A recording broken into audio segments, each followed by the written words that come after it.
ಪಕ್ಕದ ರಾಜ್ಯ ಕೇರಳದಲ್ಲಿ ಹೆಮಾರಿ ಕೊರೋನಾ ಆರ್ಭಟ ಜೋರಾಗಿದೆ.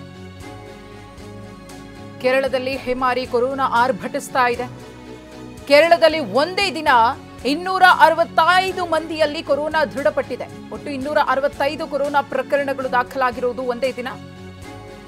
ಕೇರಳದಲ್ಲಿ ಹೆಮಾರಿ ಕೊರೋನಾಗೆ ಓರ್ವ ವ್ಯಕ್ತಿ ಬಲಿಯಾಗಿದ್ದಾರೆ. ಕೇರಳಗೆ ಈ ರೀತಿಯಾಗಿ ಕೊರೋನಾ ಶಾಕ್ ಕೊಡ್ತಾ ಇದೆ ಕಳೆದ ಕೆಲ ದಿನಗಳಿಂದ. ಅಷ್ಟು ಮಾತ್ರವಲ್ಲ, ಆಸ್ಪತ್ರೆಗೆ ದಾಖಲಾಗ್ತಾ ಇರುವವರ ಸಂಖ್ಯೆ ಕೂಡ ಹೆಚ್ಚಳವಾಗಿದೆ. ಕೊರೋನಾ ಸೋಂಕಿತರು ಆಸ್ಪತ್ರೆಗೆ ಅಡ್ಮಿಟ್ ಆಗಿ ಚಿಕಿತ್ಸೆಯನ್ನು ಪಡ್ಕೊಳ್ಬೇಕಾದಂತಹ ಪರಿಸ್ಥಿತಿ ಕೇರಳ ರಾಜ್ಯದಲ್ಲಿ ನಿರ್ಮಾಣವಾಗಿದೆ. ಯಾಕಂದರೆ ಒಂದಷ್ಟು ಮಂದಿಗೆ ಸಿಂಪ್ಟಮ್ಸ್ ಏನೂ ಇಲ್ಲ, ಸಿವಿಯರ್ ಬೇರೆ ರೀತಿಯ ಕಾಯಿಲೆಗಳು ಏನೂ ಇಲ್ಲ ಅಂದರೆ ಹೋಮ್ ಐಸೋಲೇಷನಲ್ಲಿ ಚಿಕಿತ್ಸೆಯನ್ನು ಕೊಡಲಾಗುತ್ತೆ. ಆದರೆ ಕೇರಳ ವಿಚಾರದಲ್ಲಿ ಇದು ತುಂಬ ಭಿನ್ನವಾಗಿದೆ. ಇತ್ತೀಚೆಗೆ ಕೇರಳದಲ್ಲಿ ಆಸ್ಪತ್ರೆಗೆ ದಾಖಲಾಗಿ ಚಿಕಿತ್ಸೆಯನ್ನು ಪಡಿತಾ ಇರುವಂತಹ ಕೊರೋನಾ ಸೋಂಕಿತರ ಸಂಖ್ಯೆ ಹೆಚ್ಚಾಗ್ತಾ ಇದೆ ಅನ್ನೋ ಮಾಹಿತಿ ನಿಜಕ್ಕೂ ಕೂಡ ಆತಂಕಕಾರಿಯಾಗಿದೆ.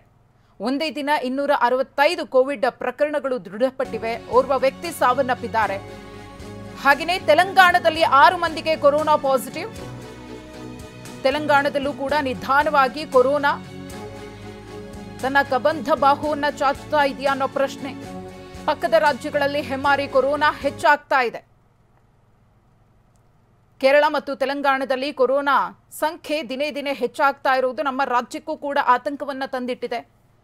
ಯಾಕಂದರೆ ಕೇರಳಕ್ಕೆ ಹೋಗ್ಬರೋರು ಇರಬಹುದು, ಗಡಿಯನ್ನು ಹಂಚಿಕೊಂಡಿರುವಂತಹ ಜಿಲ್ಲೆಗಳಿರಬಹುದು, ಈ ಭಾಗಗಳಲ್ಲಿ ಇದೀಗ ಹೆಚ್ಚಿನ ಆತಂಕ ಮನೆ ಮಾಡಿದೆ. ಕೋವಿಡ್ ಟೆಸ್ಟನ್ನು ಹೆಚ್ಚಳ ಮಾಡಲಾಗಿದೆ. ಪ್ರತಿದಿನ ಹೆಚ್ಚಿನ ಸಂಖ್ಯೆಯಲ್ಲಿ ಬೇರೆ ಬೇರೆ ರಾಜ್ಯಗಳಲ್ಲಿ ಕೇಂದ್ರ ಸರ್ಕಾರದ ಗೈಡ್ಲೈನ್ಸ್ ಪ್ರಕಾರ ಟೆಸ್ಟಿಂಗ್ ಅನ್ನು ಹೆಚ್ಚಿಸಲಾಗಿದೆ. ಆ ನಿಟ್ಟಿನಲ್ಲಿ ಕೊರೋನಾ ಪ್ರಕರಣಗಳ ಸಂಖ್ಯೆಯೂ ಕೂಡ ಹೆಚ್ಚಾಗ್ತಾ ಹೋಗುತ್ತೆ. ಆದರೆ ಸದ್ಯಕ್ಕೆ ಆತಂಕ ಇರೋದು ನಮ್ಮ ರಾಜ್ಯದಲ್ಲಿ ಬೇರೆ ರಾಜ್ಯಗಳಿಂದ ಬರುವವರಿಂದ. ಆ ಕಾರಣಕ್ಕೋಸ್ಕರನೇ ನಮ್ಮ ರಾಜ್ಯದಲ್ಲೂ ಕೂಡ ಎಲ್ಲ ರೀತಿಯ ಮುಂಜಾಗ್ರತಾ ಕ್ರಮಗಳನ್ನು ವಹಿಸಲಾಗಿದೆ.